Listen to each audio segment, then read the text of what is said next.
Hello दोस्तों, मैं संजीव तोमर आशा करता हूँ, उम्मीद करता हूँ आप सभी लोग स्वस्थ होंगे, मस्त होंगे और अपने जीवन में बेहतर कर रहे होंगे।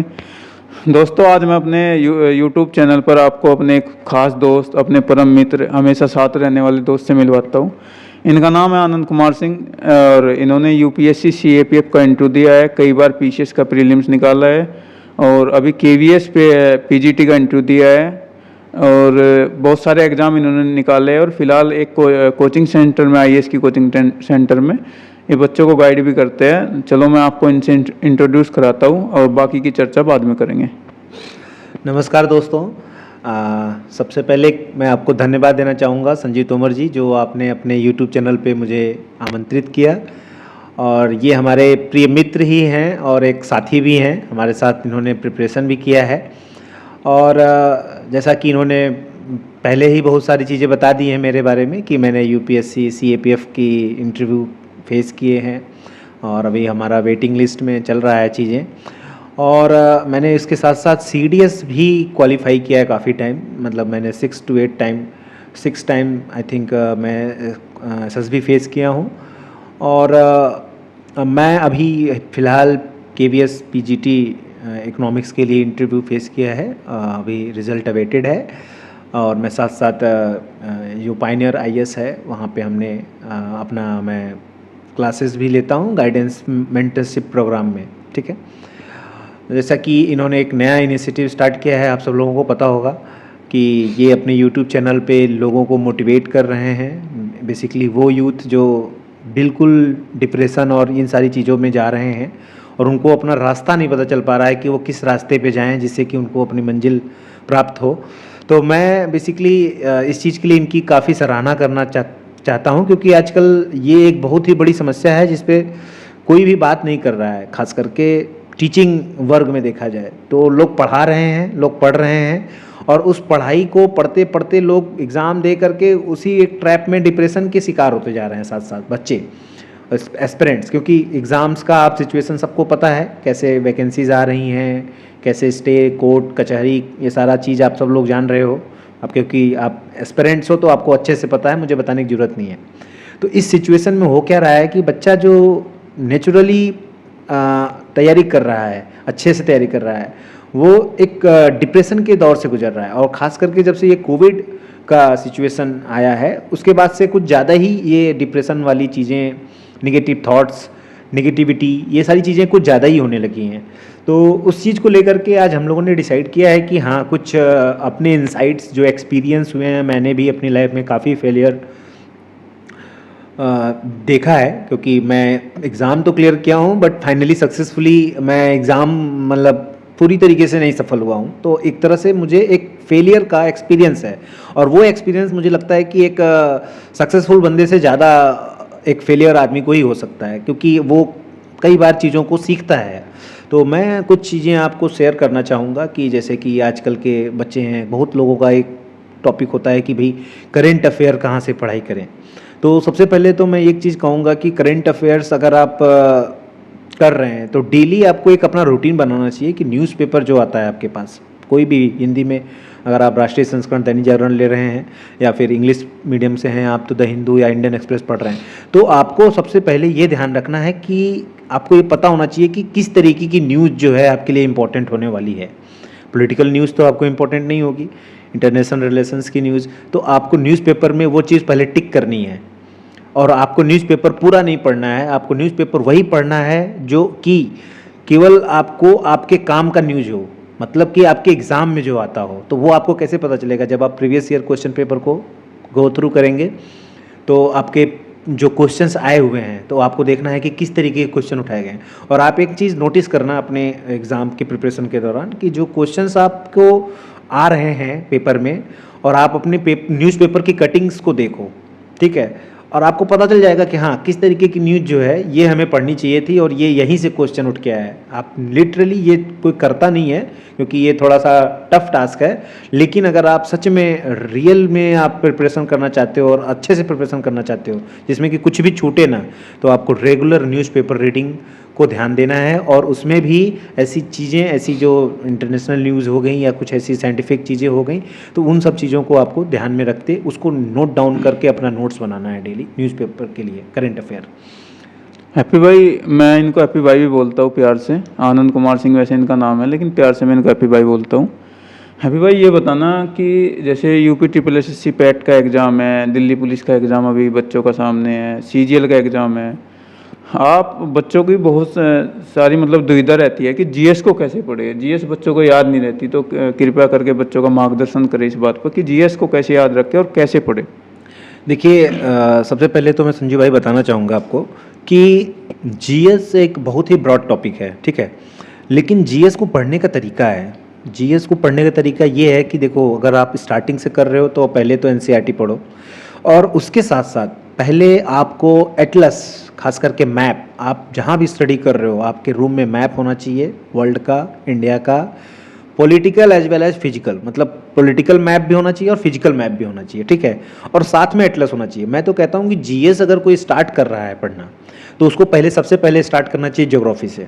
क्यों क्यों मैं बोल रहा हूँ? क्योंकि जब भी आप कोई फैक्ट पढ़ रहे हो तो आपको उस फैक्ट को याद करके रखने के लिए आपको कोई ना कोई इमेज देना होगा, और वो इमेज कहाँ से आएगा?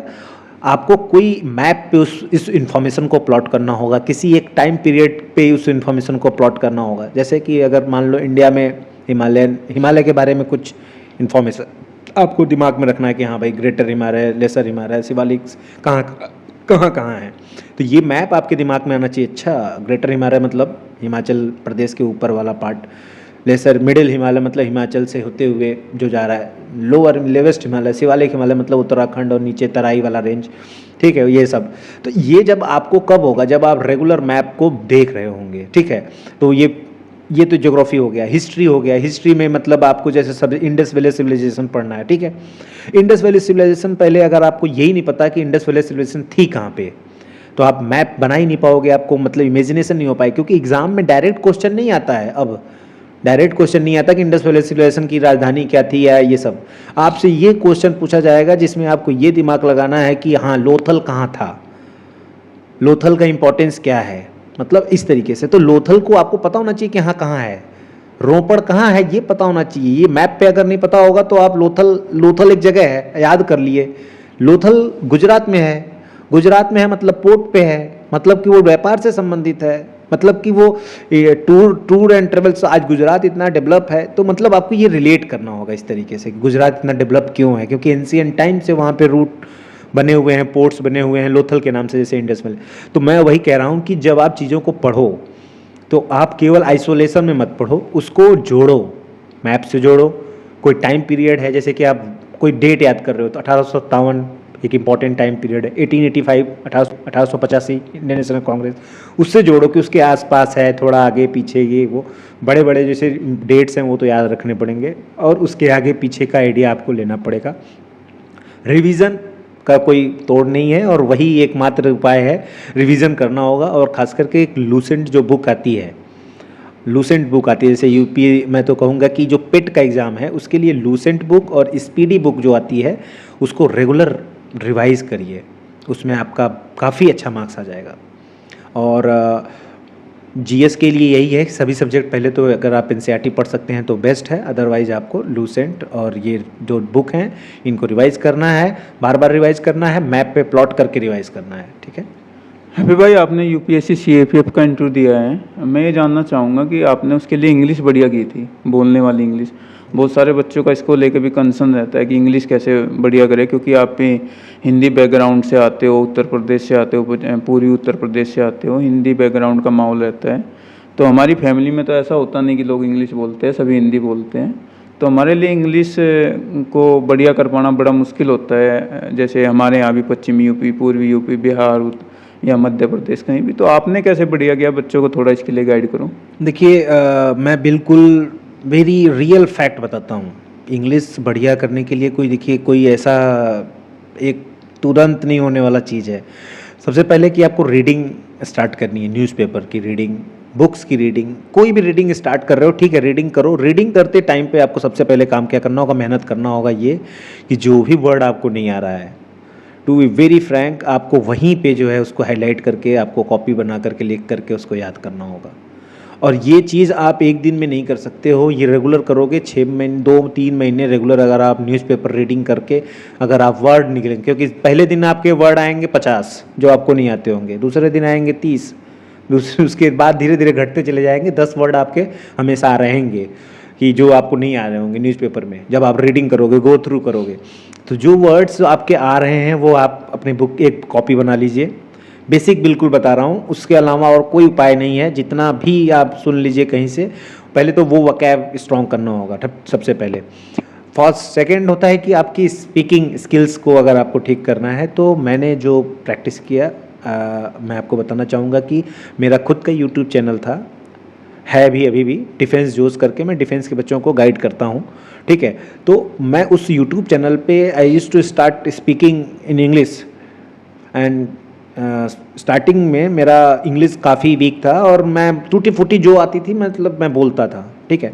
But after some time I find कि कुछ इम्प्रूवमेंट है, काफ़ी इम्प्रूवमेंट है। मैं खुद जब अपनी प्रीवियस वीडियोस को देखता हूँ तो मुझे लगता है कि हाँ, मुझे ये इम्प्रूवमेंट है। तो मुझे ऐसा फील हुआ कि एक्सपीरियंस ये आया मुझे कि हाँ, जो कुछ भी है सीखना है, इंग्लिश बोलना सीखना है, सुनना स्टार्ट कर दो, स्पीकिंग स्टार्ट कर दो। 5 मिनट 10 मिनट डेली अगर आप इन फ्रंट ऑफ मिरर बोल रहे हो और बोलोगे तभी आएगा। मैं बता रहा हूँ कि आपके अंदर सब कुछ है, आप ट्रस्ट करिए, सब कुछ है आपके अंदर, बहुत सारी चीज़ें हैं। If you start speaking then nobody can stop you, ठीक है।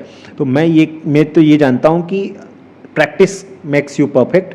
एंड थोड़ा सा जो मैंने बताया आपको, न्यूज़पेपर से रीडिंग करिए और उसकी वोकैब्स को बनाइए और स्पीकिंग का प्रैक्टिस कीजिए, बस this is the thing. And थोड़ा बहुत मतलब आप मिक्सअप करके भी स्टार्ट कर दीजिए, कभी भी हेजिटेट मत करिए, आप डरिए मत, क्योंकि कोई भी केयर नहीं, nobody cares that how you speak now, अभी क्या कर रहे हो, कैसे बोल रहे हो, ये मैटर नहीं करता है। इट इज़ मैटर ये करता है कि आप इंटरव्यू में कैसे प्रेजेंट कर पा रहे हो। तो वो तब कर पाओगे जब अभी यहाँ गलती कर लोगे और गलती से ही सीख के आप सही कर लोगे। और आई होप कि 1-2 महीने आप प्रैक्टिस करोगे तो आप अच्छा इंग्लिश कर सकते हो, कोई भी कर सकता है, इसमें कोई वैसा डाउट नहीं है।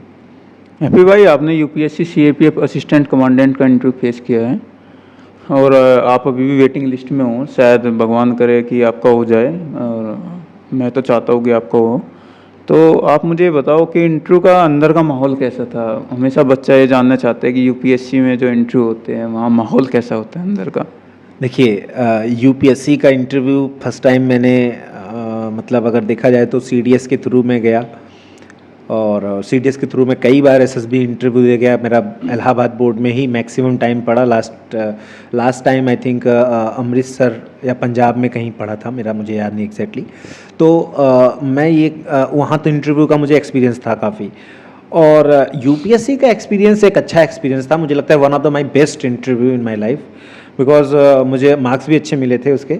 मेरा भोसले सर का बोर्ड था यूपीएससी में और वहाँ पे 4 मेंबर थे, ठीक है। 4 मेंबर पहले तो चेयरमैन सर को ग्रीट करके और भी सभी स्टाफ को ग्रीट करके वहाँ बैठते हैं। फिर उसके बाद बहुत ही आपके पास सबसे पहले तो जो डैफ होता है ना, उस डैफ के थ्रू आपकी क्वेश्चनिंग स्टार्ट होती है। तो सबसे पहले अगर आप प्रिपरेशन करना चाह रहे हो कभी इंटरव्यू के लिए, तो अपना जो डैफ है, डिटेल्ड एप्लीकेशन फॉर्म आप जो फिल करके ले जाते हो, उनको प्रेजेंट करते हो, उस डैफ को ले करके क्वेश्चन अपने आप से बनाना स्टार्ट करो कि सपोज मैंने ये वर्ड लिखा तो इस पे क्या क्वेश्चन बन सकता है।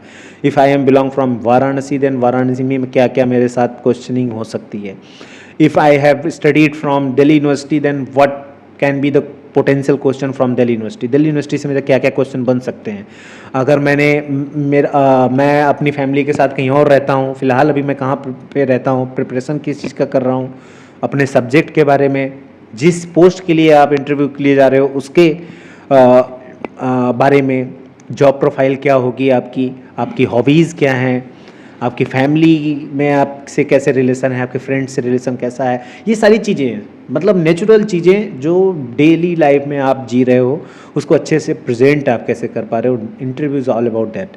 और आपसे कुछ क्वेश्चन पूछे जाएंगे करेंट अफेयर्स के और आपके फील्ड से रिलेटिव, तो उसको आपको हैंडल करना है वो एज इट इज़, जैसे आप प्रिपेयर करोगे जब भी, तो वो कर सकते हो। और ये मैं कह रहा हूँ कि इंटरव्यू का कोई एक पर्टिकुलर तैयारी नहीं होता, लेकिन आपके ओवरऑल पर्सनैलिटी का प्रेजेंटेशन होता है इंटरव्यू।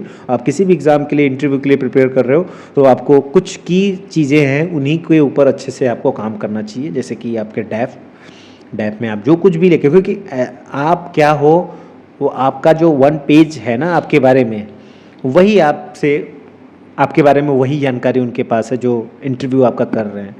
तो उनके पास कोई ज़्यादा ऑप्शन नहीं होता है, बट शर्त कि आप अपने आप से गलती ना करो, अपने आप से प्रिपेयर नहीं हो, तो आपका इंटरव्यू अच्छा जा सकता है। अगर आप प्रिपेयर हो अपने से, अपनी चीज़ों में प्रिपेयर हो, जो चीज़ आपकी हैं और उस चीज़ को लेके आप कॉन्फिडेंट हो, आपको आंसर पता है, रीजंस पता हैं चीज़ों की, तो आपको डरने की ज़रूरत नहीं है। आप अच्छे से इंटरव्यू क्लियर कर सकते हैं किसी चीज़ की। हैप्पी भाई, आपने डिफेंस का एग्ज़ाम कई बार क्लियर किया है और आपने 6 बार शायद एसएसबी दिया हो। लास्ट टाइम तक आप एसएसबी में रुके हो 5-6 दिन तक लास्ट तक। तो जो बच्चे डिफेंस में जाना चाहते हैं उनके लिए थोड़ा गाइड करिए। सर देखिए, डिफेंस मेरा एक पैसन रहा है, और मेरे फादर भी डिफेंस फोर्स में है, सीआरपीएफ में इंस्पेक्टर रैंक पे हैं। तो मेरा हमेशा से डिफेंस की तरफ लगाव ज़्यादा रहा। मैंने इसके लिए सीडीएस लगातार दिया, यूपीएससी के थ्रू। आईएमए में भी मैं गया, आईएमए के लिए एसएसबी दिया, और एसएसबी ओटीए तक के लिए दिया मैंने जब तक मेरी एज थी। रेगुलर मैं एसएसबी फेस करता गया, और अच्छी बात ये थी कि मेरे एग्ज़ाम्स कभी नहीं रुके, क्योंकि मैंने जो प्रिपरेशन स्टार्ट की थी वो बेसिक जो एनसीईआरटी बुक्स होती हैं उसको बेस बना करके मैंने चीज़ों को स्टार्ट किया था।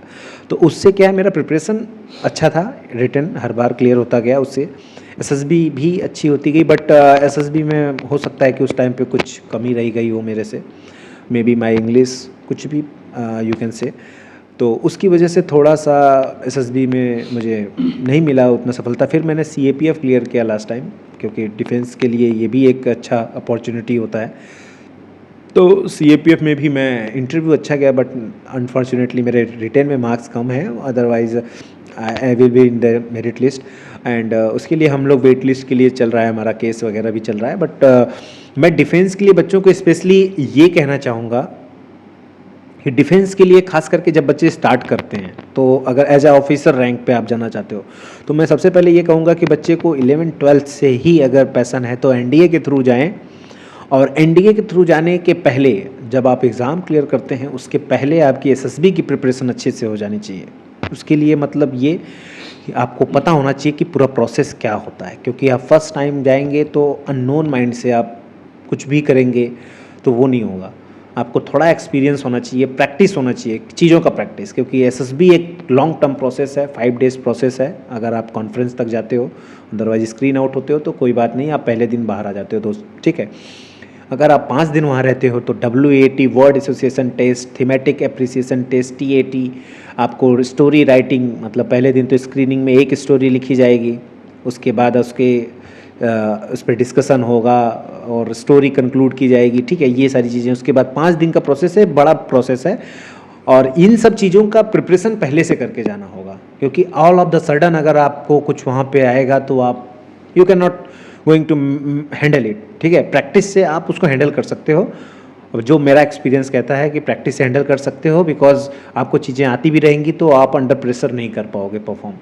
तो इसलिए एनडीए के थ्रू जाना है। अगर चलिए ठीक है, नहीं आप कर पा रहे हो, सीडीएस के थ्रू भी जा रहे हो, तो आपको पूरी तरीके से प्रिपेयर होके जाना है, नेचुरल रहना है, फ्रैंक रहना है, नॉर्मल, बिल्कुल as a normal human being जाना है आपको, अच्छे से अपना परफॉर्म करना है और आप क्लियर कर जाओगे। हैप्पी भाई, आप पायोनियर आईएएस में बच्चों को गाइड करते हो, मेंटरशिप देते हो, तो मैं ये जानना चाहता हूँ कि बच्चे प्रिपरेशन के दौरान मोटिवेट नहीं रह पाते, बहुत बार डिप्रेशन में चले जाते हैं, तो अपनी प्रिपरेशन के दौरान बच्चे मोटिवेट कैसे रहे? क्योंकि आप बच्चों को गाइड करते हो, लगातार आईएएस के बच्चों के साथ आप जुड़े रहते हो, काम करते हो, तो कैसे बच्चे अपने आप को मोटिवेट रख सकें? देखिए, आज के समय में सबसे बड़ा मोटिवेशन अगर मैं कहूँ तो एक ऐसा चीज़ है कि आप जिस सिचुएशन से गुज़र रहे हो अभी, और आपने जो चीज़ सोचा है करने के लिए, उस चीज़ को, उस फीलिंग को अगर आप जी रहे हो ना अभी,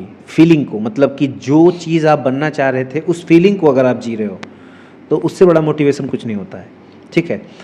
और मोटिवेशन के तौर पे मैं तो ये कहता हूँ कि आप कभी भी प्रिपरेशन को ऐसा ऐसा बर्डन मत लो, बोर मतलब अपने ऊपर भार की तरह मत लो, इंजॉय करना स्टार्ट कर दो कि मज़ा आने लगे आपको कि हाँ भाई न्यूज़पेपर पढ़ा तो मज़ा आ गया, न्यूज़ में आपको इंटरेस्ट आने लगे, सोशल इश्यूज़ में आपको इंटरेस्ट आने लगे, जो आप पढ़ रहे हो उसमें इंटरेस्ट आने लगे, तब तो अच्छा रहेगा। अगर केवल उसको रटने या वो आपको बर्डन हो जाएगा कि हाँ ये टारगेट है, इसको ख़त्म करना है, ये चीज़ तो नहीं, समय लग रहा है, 6 महीने एक्स्ट्रा लग जाएगा, साल भर एक्स्ट्रा लग जाएगा, एक अटेम्प्ट एक्स्ट्रा लग जाएगा, लेकिन पूरी तरीके से अंडरस्टैंडिंग डेवलप करके, चीज़ों के बारे में पूरी अंडरस्टैंडिंग डेवलप करके, थोड़ा सा पेशेंस रखना होगा और रिस्क लेना होगा।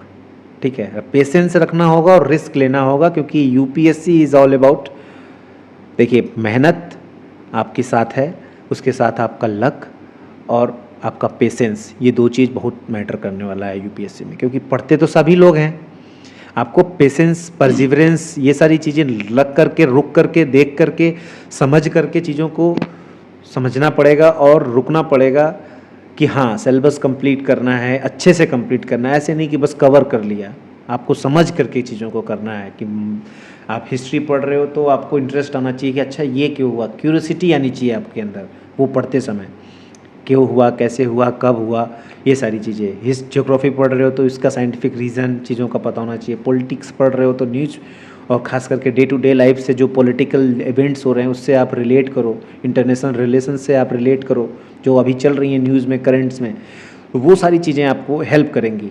ठीक है, तो अगर आप यूपीएससी की प्रिपरेशन कर रहे हो, डिप्रेशन में जा रहे हो, डिप्रेशन में जाने की कोई ज़रूरत नहीं है। पहली बात तो पहले तो अपने इंटरटेनमेंट्स के लिए कुछ चीज़ें रखो डेली, ठीक है, रिलैक्स करो, चिल आउट करो। और एक चीज़ समझ लो कि जो चीज़ आप कर रहे हो यूपीएससी का प्रिपरेशन खास करके, एक बहुत ही बेहतरीन चीज़ है, एक बहुत ही बेहतरीन जर्नी है।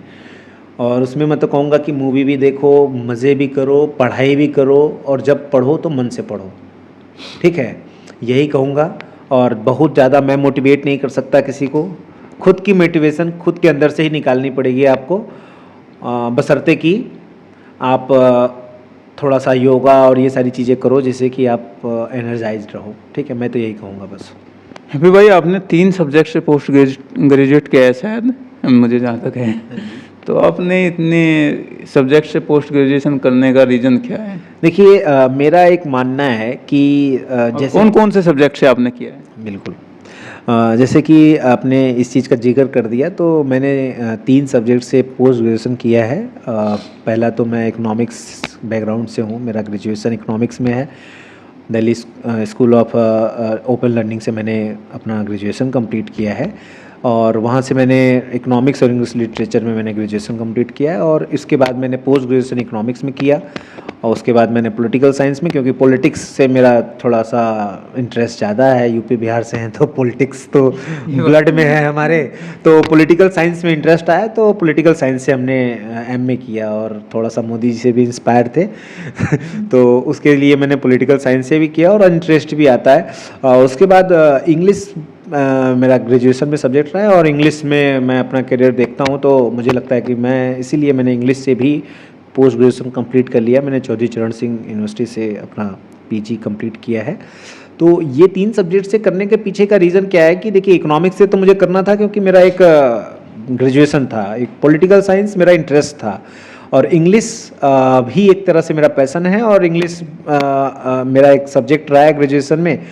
और मुझे ऐसा लगता है कि अगर मैं इंग्लिश के फील्ड में अगर मैं टीचिंग फील्ड में जाता हूँ तो इंग्लिश में मैं आगे बढ़ना चाहूँगा, इसलिए मैंने टीजीटी के लिए मैं एलिजिबल था, तो मुझे लगा कि अगर मैं टीजीटी इंग्लिश करता हूँ तो मुझे पोस्ट ग्रेजुएशन भी इंग्लिश में कर लेने से मैं पीजीटी के लिए एलिजिबल हो जाऊँगा, और अच्छा रहेगा मेरे लिए। तो मैं लाइफ में इंग्लिश को अपने परस्यू करूँगा, अच्छे अच्छे नॉवेल्स हैं शेक्सपियर और वर्ड्सवर्थ के, इनको एंजॉय करेंगे।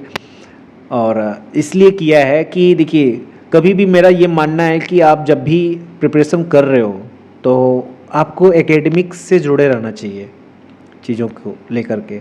और आप जब भी आप कभी भी इंटरव्यू देने जा रहे हो कहीं भी, तो आप ऐसे नहीं होते हो कि नहीं मैं तो तैयारी कर रहा था, क्योंकि एक अच्छा इंप्रेशन नहीं पड़ता। कि आप एक प्रिपरेशन में लगे रहने चाहिए, ऐसा नहीं लगना चाहिए कि नहीं आप आइसोलेटेड थे पूरी पढ़ाई से, केवल तैयारी कर रहे थे।